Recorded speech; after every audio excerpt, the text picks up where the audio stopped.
ആര് പഠിപ്പിക്കും? ഏതാനും പണ്ഡിതർ എന്തോ കാര്യമായി ചർച്ച ചെയ്യുന്നത് ശ്രദ്ധിച്ചു നിൽക്കുകയായിരുന്നു അക്ബർ ചക്രവർത്തി. ബീർബലിനോടായി ചക്രവർത്തി പറഞ്ഞു. ബീർബൽ, എനിക്ക് വേണ്ടത്ര പാണ്ഡിത്യമില്ല. എനിക്കറിഞ്ഞുകൂടാത്തതായി ഒരുപാട് കാര്യങ്ങളുണ്ട്. എനിക്കെല്ലാം പഠിക്കണം. നാളെ മുതൽ പഠനം തുടങ്ങാനുള്ള ഏർപ്പാടുകൾ ചെയ്യുക. അടുത്ത പ്രഭാതത്തിൽ ദർബാർ ഹാളിലെത്തിയ ചക്രവർത്തി ആ കാഴ്ച കണ്ട് അമ്പരന്നുപോയി. എല്ലാത്തരം ആൾക്കാരെയും കൊണ്ട് ഹാൾ നിറഞ്ഞിരിക്കുന്നു. അവിടെ കുട്ടികളും വൃദ്ധരുമുണ്ട്, വീട്ടമ്മമാരും അലക്കുകാരികളുമുണ്ട്, കൃഷിക്കാരുണ്ട്, ആക്രിക്കാരുണ്ട്, കാലിമേയ്ക്കുന്നവരുണ്ട്, കച്ചവടക്കാരുണ്ട്, ഗുമസ്തന്മാരുണ്ട്, ആധാരമെഴുത്തുകാരുണ്ട്, സാധാരണക്കാരുണ്ട്, സന്യാസിമാരുണ്ട്. കൂടാതെ മറ്റനേകം പേർ വേറെയുമുണ്ട്. എന്താണ് ഇതിനൊക്കെ അർത്ഥം? ചക്രവർത്തി ഗർജിച്ചു. ഞാൻ താങ്കളോട് പറഞ്ഞത് എന്നെ പഠിപ്പിക്കാനുള്ള ആളെ കൊണ്ടുവരാനാണ്. അതിന് രാജ്യത്തെ പകുതിയോളം ജനങ്ങളെ കൊണ്ട് നിങ്ങൾ കൊട്ടാരം നിറച്ചിരിക്കുന്നു. എന്താണിത്? ചക്രവർത്തി, ക്ഷമിച്ചാലും ഞാൻ അങ്ങയുടെ ഉത്തരവ് പാലിക്കുക മാത്രമാണ് ചെയ്തത്, ബീർബൽ പറഞ്ഞു. തുടർന്ന് ചോദിച്ചു, മണിക്കൂറുകളോളം മണ്ണിൽ കളിച്ചു രസിക്കാൻ അങ്ങേക്കറിയാമോ? ഇല്ല. അതും ഇതുമായി എന്തു ബന്ധം?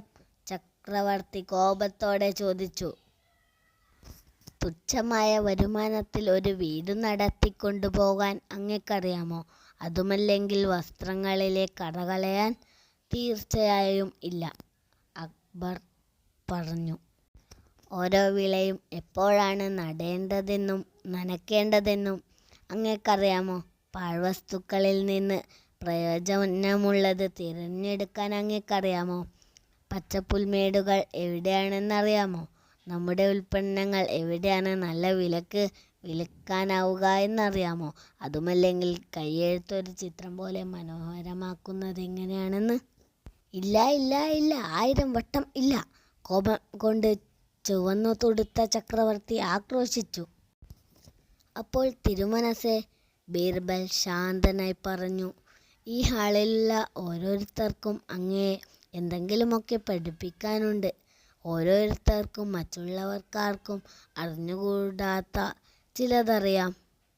ഓരോരുത്തർക്കും എന്തെങ്കിലും കഴിവുണ്ട്, കുറച്ചറിവുണ്ട്, ചില പ്രത്യേക വാസനകളുണ്ട്. അതുകൊണ്ട് എല്ലാവർക്കും അധ്യാപകരാകാനാകും, അതുപോലെ എല്ലാവർക്കും വിദ്യാർത്ഥികളാകാനും കഴിയും. ബീർബൽ അർത്ഥമാക്കിയത് എന്താണെന്ന് ഇപ്പോൾ ചക്രവർത്തിക്കു മനസ്സിലായി. അദ്ദേഹം താടി തടവി ഒന്ന് ചിരിച്ചു. അപ്പോൾ താങ്കളും ഒരു വിദ്യാർത്ഥിയാണല്ലേ ബീർബൽ? ഞാൻ കരുതിയത് താങ്കളെ ആർക്കും ഒന്നും പഠിപ്പിക്കാനില്ല എന്നാണ്. മറിച്ചാണ് തിരുമനസ്സേ, ഞാൻ എപ്പോഴും പഠിച്ചുകൊണ്ടിരിക്കുകയാണ്, ബീർബൽ പറഞ്ഞു. ആൾക്കൂട്ടത്തിനു നേരെ നടന്നു ചെന്ന് ബീർബൽ ഒരു വൃദ്ധയുടെ കൈ പിടിച്ചു. അദ്ദേഹം വൃദ്ധയെ ചക്രവർത്തിയുടെ അടുത്തേക്ക് നയിച്ചു. മഹാനായ ചക്രവർത്തി, ഇവർ എൻ്റെ ആദ്യകാല അധ്യാപകരിൽ ഏറ്റവും നല്ല അധ്യാപികയാണ്. വൃദ്ധ ചക്രവർത്തിയെ വന്ദിച്ചിട്ടു പറഞ്ഞു, അങ്ങുന്നേ ബുദ്ധിമാനറിയാം, എല്ലാം പഠിക്കുക അസാധ്യമാണെന്ന്. എന്നാൽ ഒരു നല്ല മനുഷ്യനാകാൻ എല്ലാവർക്കും കഴിയും. അതെങ്ങനെയാണെന്ന് എല്ലാവരും പഠിക്കുക തന്നെ വേണം. വൃദ്ധയുടെ വാക്കുകളിലൂടെ ലാളിത്യം കണ്ട് അക്ബർ ചക്രവർത്തി വിനയാന്വിതനായി.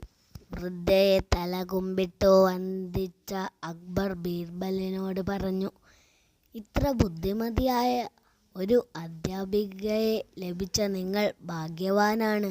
ഇവർ ആരാണെന്ന് എന്നോട് പറയില്ലേ? ബീർബലിൻ്റെ മറുപടി ഇതായിരുന്നു, ഇവർ. വീഡിയോ ഇഷ്ടപ്പെട്ടവർ ലൈക്ക് ചെയ്യാനും സബ്സ്ക്രൈബ് ചെയ്യാനും മറക്കരുത്. അപ്പോൾ ഇന്നത്തെ വീഡിയോ അവസാനിക്കുന്നു. Thank you.